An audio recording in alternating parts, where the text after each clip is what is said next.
Hér kemur annar hlutinn af 5. kaflanum úr mannslíkamanum.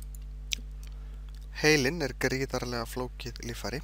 Menn hafa rannsakað hann heilmikið og vita meir og meir en samt ekkert rosalega mikið. Hægt er að taka svona tölvusneiðmyndir af heilanum sem gefa okkur ákveðnar vísbendingar virkni hans. Eins er hægt að fara í heilalínurit sem að sýnir virkni heilans eftir því hvað fólk er að gera, sem gefur mönnum ennþá meiri vísbendingar starf heilans. Heilin er líka mjög viðkvæmt líffæri og mjög orkufrekur. Hún er orkufrekasta líffæri líkamans. En ef heilin fær ekki súrefni þá byrjar hann að skemmast innan örfárra mínútna. Einu skiptin þar sem að heilin getur þraukað án súrefnis í eitthvað tíma er ef hann er orðinn mjög kaldur. En ef heilin skemmist og starfsemin hættir hérna í heilaberkinum hérna uppi, en heilastofninn og litli heilin hérna undir er í lagi, þá getur einstaklingurinn lifað en er samt dáinn. Þá er talað að viðkomandi sé heiladáinn. Þá sem sagt andar hann og líkaminn starfar, en það er engin meðvitund og verður engin meðvitund. Og það eru til reglur það hvenær einstaklingar eru úrskurðaðir heiladánir.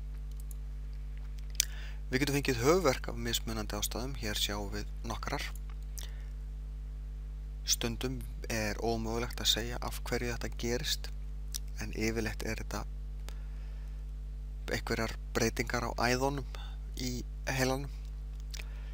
Höfuðhögg getur orsakað höfuðverk og alvarleg höfuðverk geta verið mjög hættuleg. Það sem gerist er að þá skellur heilin hérna, ef við fáum til dæmis högg hérna framan á, þá kemur fyrst högg á heilan hér, svo bombast heilin aftur í nakk og þá kemur högg á hann hér og svo getur hann jafnvel skoppað tilbaka aftur. Og heilin er mjög viðkvæmur eftir hann hefur fengið höfuðhögg. Þess vegna skiptir máli að ef við fáum högg á höfuðið, ég tala nú ekki ef við fáum heilarhristing, að þá þurfum við að passa okkur því að það er mjög hættulegt að fá aftur höfuðhögg á meðan heilin er að jafna sig. Heilahimnubólga er stórhættulegt fyrirbæri. Hún getur annaðhvort orsakast af bakteríu eða veiru og getur verið mjög hættuleg, þó svo það fólk getur nú jafna sig eftir það. En það eru himnurnar hérna umhverfis heilan þar sem það myndast sýking. Ég fekk heilahimnubólgu þegar ég var 2 ára og ég lifði það nú af. Lesblinda er eitthvað sem að háir marga, þó svo margir læri að lifa með lesblindu. Athyglisbrestur er eitthvað sem að hrjáir líka marga og ofvirkni, þó svo það sé nú og flestir upplifa einhvers konar athyglisbrest einhvern tímann, en flestir ná að lifa vel með þessu, en sumir þurfa lyf og sem betur fer eru til margs konar lyf sem að ná að hjálpa flestum. Flogaveiki stafar af óeðlilegri virkni, þá verður heilin ákveðin svæði í heilanum ofvirk og það er hægt að halda flestum gerðum af flogaveiki niðri með lyfjum. Það er að segja að koma í veg fyrir köstin. Maður læknar ekki beint flogaveiki, en það er hægt að læra svona að lifa með henni. Þunglyndi er mjög alvarlegt og á alltaf að meðhöndla. Í dag er þunglyndi meðhöndlað bæði með samtalsmeðferðum og sálfræðimeðferð og með lyfjum. Það er eiginlega stundum bara hægt að nota samtalsmeðferð eða bæði. Það er ekki gott í sjálfu sér að nota bara lyf.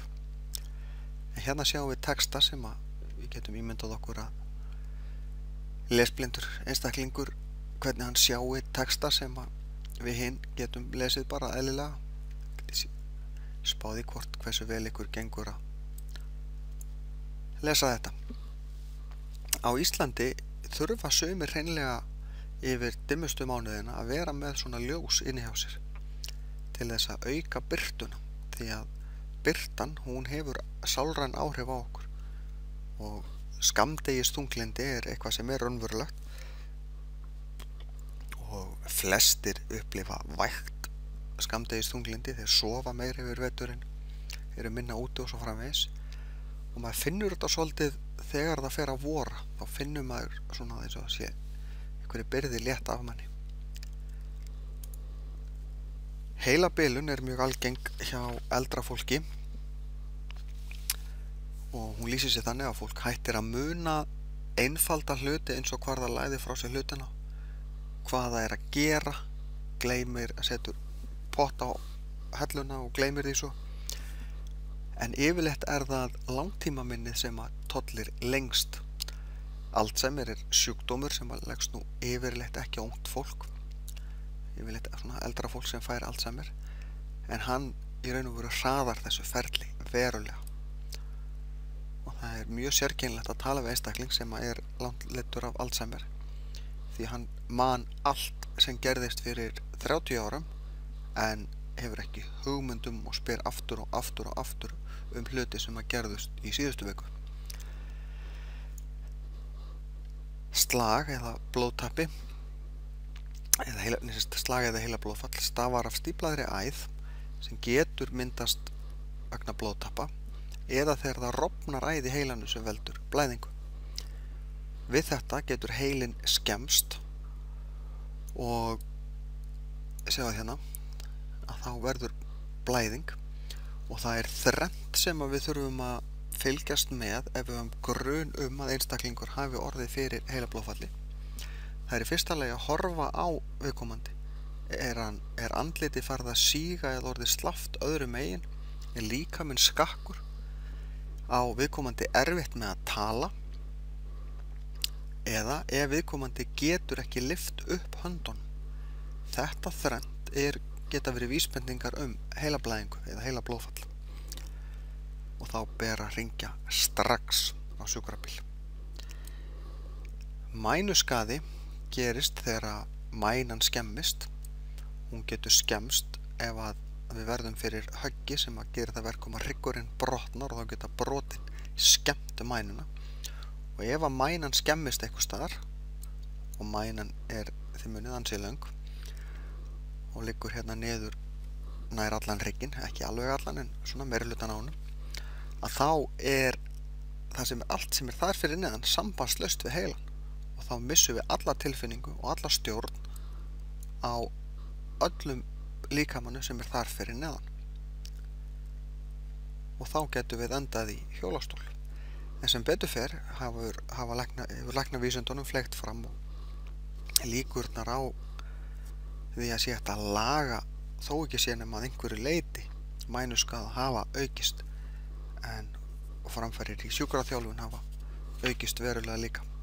En þetta er samt stór alvarlegt mál. En þá er þessum hluta lokið.